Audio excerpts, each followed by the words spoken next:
오늘 말씀은 룻기 1장부터 4장 말씀입니다. 봉독합니다. 사사들이 이스라엘을 다스리던 시대에 가뭄이 든 일이 있었습니다. 그때 엘리멜렉이라는 사람이 아내와 두 아들을 데리고 유다 땅 베들레헴을 떠나 모압 지방으로 갔습니다. 그의 아내의 이름은 나오미이고 두 아들의 이름은 말론과 기럐이었습니다. 이들은 원래 유다 땅 베들레헴가에서 가까운 에브라 지방 사람이었지만 모압으로 가서 살았습니다. 그 뒤에 나오미의 남편 엘리멜렉이 죽고 나오미와 그의 두 아들만 남게 되었습니다. 그 두 아들은 모압 여자를 아내로 맞아들였는데 한 여자의 이름은 오르바이고 다른 여자의 이름은 루시였습니다. 나오미와 그의 아들들은 모압에서 10년쯤 살았습니다.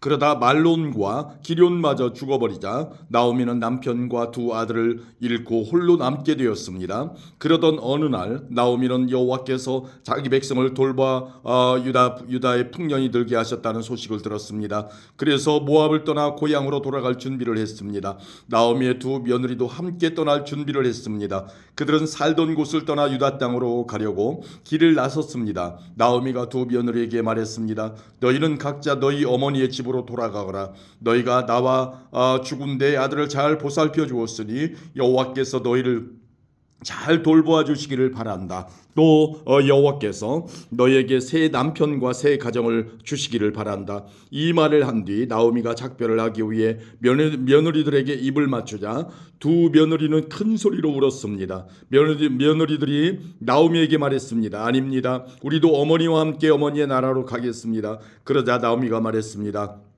내 딸들아, 너희 집으로 돌아가거라. 왜 나를 따라가려고 하느냐? 내가 아들을 더 낳아 너희에게 새 남편을 줄 수 있는 것도 아니지 않느냐? 너희 집으로 돌아가거라. 나는 다른 남편을 맞아들이기에는 너무 늙었다. 설령 내가 오늘 밤에 다른 남편을 맞아들여서 아들을 낳을 수 있다 해도 무슨 소용이 있겠느냐? 그 아이들이 클 때까지 너희가 기다릴 수 있겠느냐? 그렇게 오랜 세월을 남편 없이 지낼 수 있겠느냐? 그러지 마라. 여호와께서 나를 치셨기 때문에 내 마음이 너희로 인해 너무 아프구나. 그들은 다시 한번 큰 소리로 울었습니다. 그리고 오르바는 나오미에게 입을 맞추어 작별 인사를 했습니다. 그러나 룻은 시어머니에게 매달렸습니다. 나오미가 말했습니다. 보아라, 내 동서는 자기 백성과 자기 신들에게로 돌아갔다. 너도 내 동서의 뒤를 따라가거라. 그러자 룻이 말했습니다. 저더러 어머니를 떠나라고 하거나 어머니 뒤를 따르지 말라고 하지 마십시오. 저는 어머니가 가시는 곳에 따라가고 어머니가 사시는 곳에서 살겠습니다. 어머니의 백성이 제 백성이고 어머니의 하나님이 제 하나님이십니다. 어머니가 돌아가시는 곳에서 저도 죽어 거기에 묻히겠습니다. 만약 제가 이 맹세를 지키지 않는다면 여호와께서 제게 무서운 벌을 내리셔도 좋습니다. 오직 죽음만이 우리를 갈라놓을 수 있을 것입니다. 나오미는 룻이 자기와 함께 가기로 굳게 마음먹은 것을 보고 더 이상 아무 말도 하지 않았습니다. 나오미와 룻은 길을 떠나 베들레헴으로 향했습니다. 그들이 베들레헴에 도착했을 때 온 마을이 떠들썩해졌습니다. 마을 여자들이 말했습니다. 이 사람이 정말 나오미인가? 그러자 나오미가 사람들에게 말했습니다. 저를 나오미라고 부르지 마십시오. 전능하신 하나님께서 저를 슬프게 만드셨으니 이제 저를 마라라고 부르십시오. 제가 떠날 때에는 가진 것이 많았으나 여호와께서는 저를 빈털터리로 돌아오게 하셨습니다. 여호와께서 저를 괴롭게 만드셨고 전능하신 하나님께서 제게 큰 고통을 주셨습니다. 그런데 어떻게 저를 나오미라고 부르십니까? 나오미와 그의 며느리인 모압 여자 룻은 이렇게 모압에서 돌아왔습니다. 그들이 베들레헴에 왔을 때는 보리 수확을 시작할 무렵이었습니다. 아멘. 2장입니다.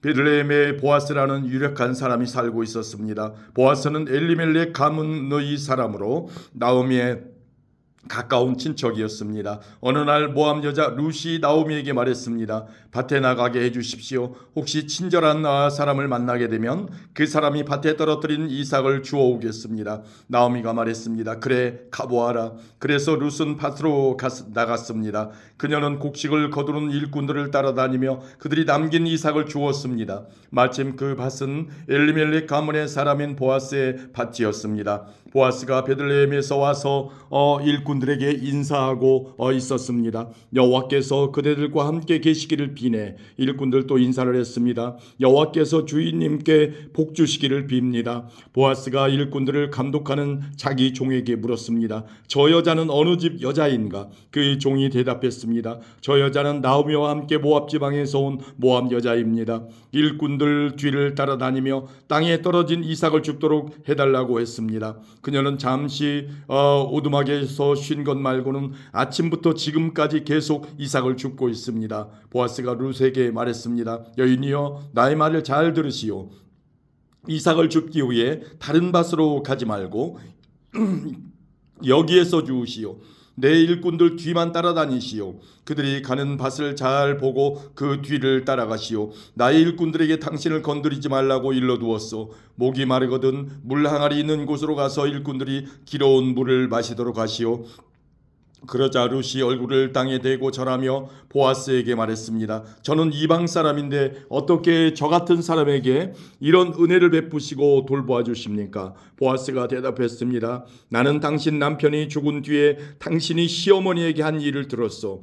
또 당신이 당신 부모와 당신 나라를 떠나 아는 사람 하나 없는 이 나라로 온 것도 다 알고 있어. 여호와께서 당신이 한 일을 갚아주실 것이요. 작은 새가 자기 어미 날개 아래로 피하듯이 당신이 여호와께 왔으니 이스라엘의 하나님께서 당신에게 넉넉히 갚아주실 것이요. 그러자 룻이 말했습니다. 나의 주여, 당신께 은총을 입기 바랍니다. 저는 당신 종들 중에 하나와 같습니다. 그런데도 당신은 이렇게 종의 마음을 위로하는 말씀을 해주셨습니다. 식사할 시간이 되자 보아스가 룻에게 말했습니다.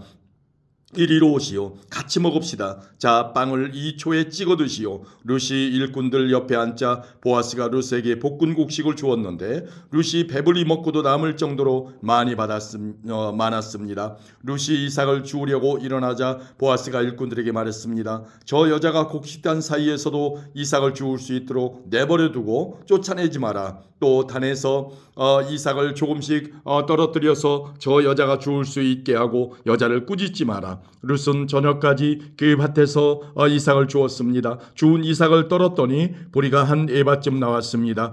룻은 그것을 가지고 마을로 돌아갔습니다. 룻은 시어머니에게 모은 것과 함께 자기가 배불리 먹고 남은 음식도 꺼내서 드렸습니다. 나오미가 룻에게 물었습니다. 오늘 어디서 이 이삭을 주었느냐? 어디서 일했느냐? 너를 이렇게 생각해 준 사람에게 복이 있기를 빈다. 그러자 룻이 대답했습니다. 제가 오늘 일한 밭의 주인은 보아스라고 합니다. 나오미가 며느리에게 말했습니다. 여호와께서 그 사람에게 복 주시기를 빈다. 여호와께서는 산 사람이나 죽은 사람 모두에게 자비를 베푸시는구나. 보아스는 우리의 가까운 친척이란다. 우리 가족의 땅을 사서 되돌려 줄 수 있는 사람이지.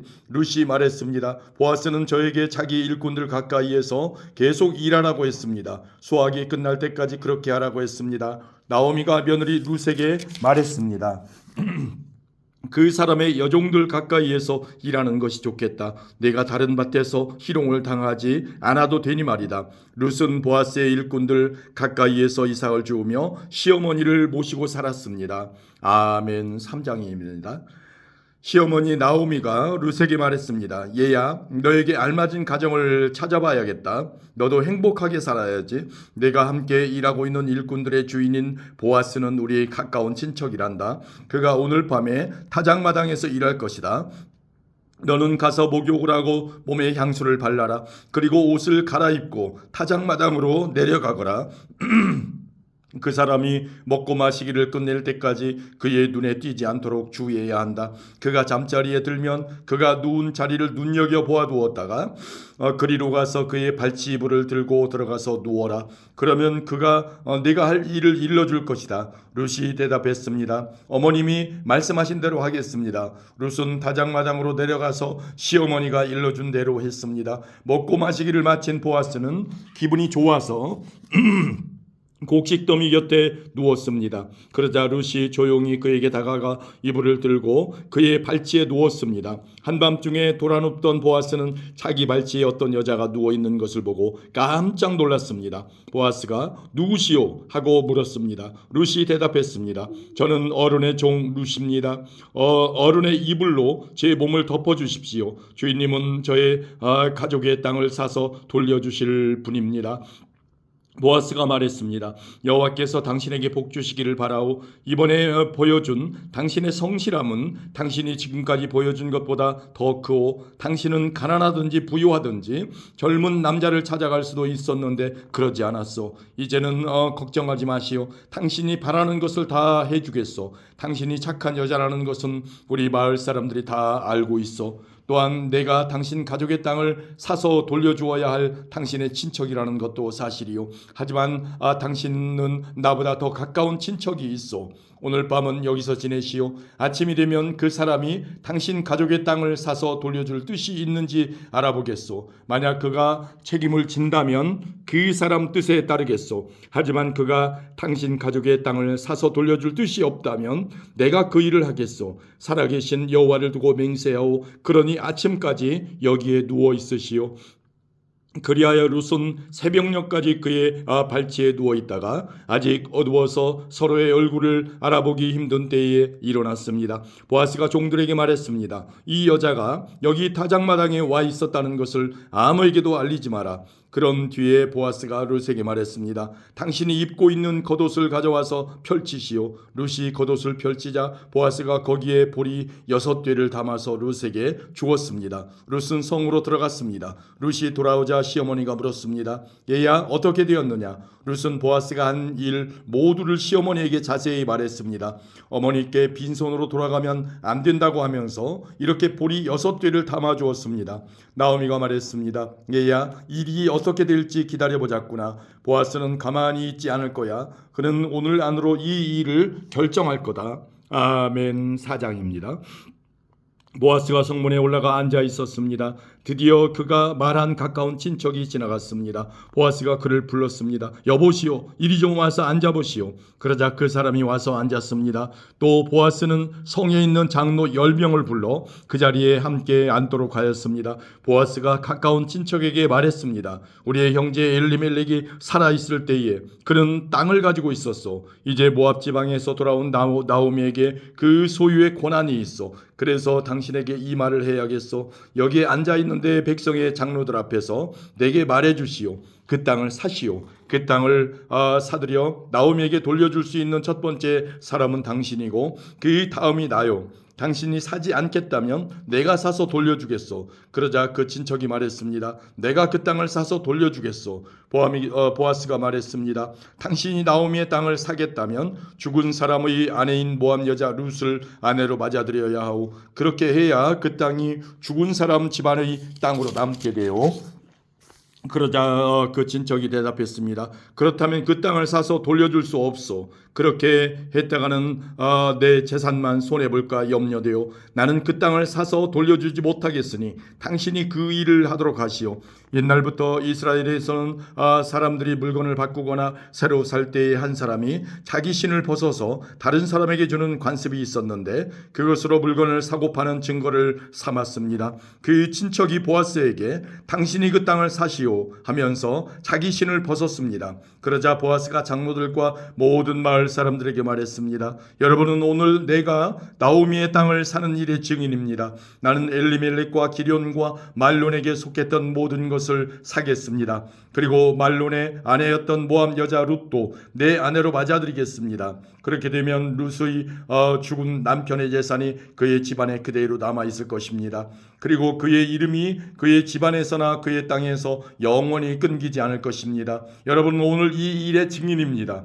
그러자 성문 곁에 있던 사람들과 장로들이 말했습니다. 우리가 증인입니다. 여호와께서 당신의 집으로 들어가는 이 여자에게 많은 자녀를 낳게 하여 이스라엘 집안을 일으킨 라헬과 레아처럼 되게 해주시기를 빕니다. 또 당신이 에브라 지방에서 권세를 떨치고 베들레헴에서 유명해지기를 바랍니다. 다말이 유다의 아들 베레스를 낳았듯이 여호와께서 룻을 통해 당신에게 많은 자손을 주시기를 바랍니다. 그리고 당신 집안이 베레스의 집안처럼 되기를 바랍니다. 그래서 보아스는 룻을 아내로 맞아들였습니다. 여호와께서 룻이 임신하게 해주셔서 룻은 아들을 낳았습니다. 여자들이 나오미에게 말했습니다. 여호와를 찬양합니다. 여호와께서 오늘 당신의 가문을 이어갈 아이를 주셨습니다. 이 아이가 이스라엘에서 유명해지기를 바랍니다. 이 아이는 당신에게 삶의 의미를 불어넣어 주었고 당신이 늙었을 때 당신을 돌보아 줄 자입니다. 당신의 며느리는 당신을 많이 사랑하며 당신에게 아들까지 낳아 주었습니다. 착한 당신의 며느리는 아들 7명보다 낫습니다. 나오미가 그 아기를 받아 품에 안고 돌보았습니다. 이웃 사람들은 그 아기에게 이름을 지어주면서 나오미에게 아들이 태어났다라고 말하며 아기를 오벳이라고 불렀습니다. 그가 바로 이새의 아버지이며 다윗의 할아버지입니다. 베레스의 자손은 이러합니다. 베레스는 헤스론을 낳았고 헤스론은 람을 낳았으며 람은 암미나답을 낳았습니다. 암미나답은 나손을 낳았고 나손은 살몬을 낳았습니다. 살몬은 보아스를 낳았고 보아스는 오벳을 낳았습니다. 오벳은 이새를 낳았고 이새는 다윗을 낳았습니다. 아멘.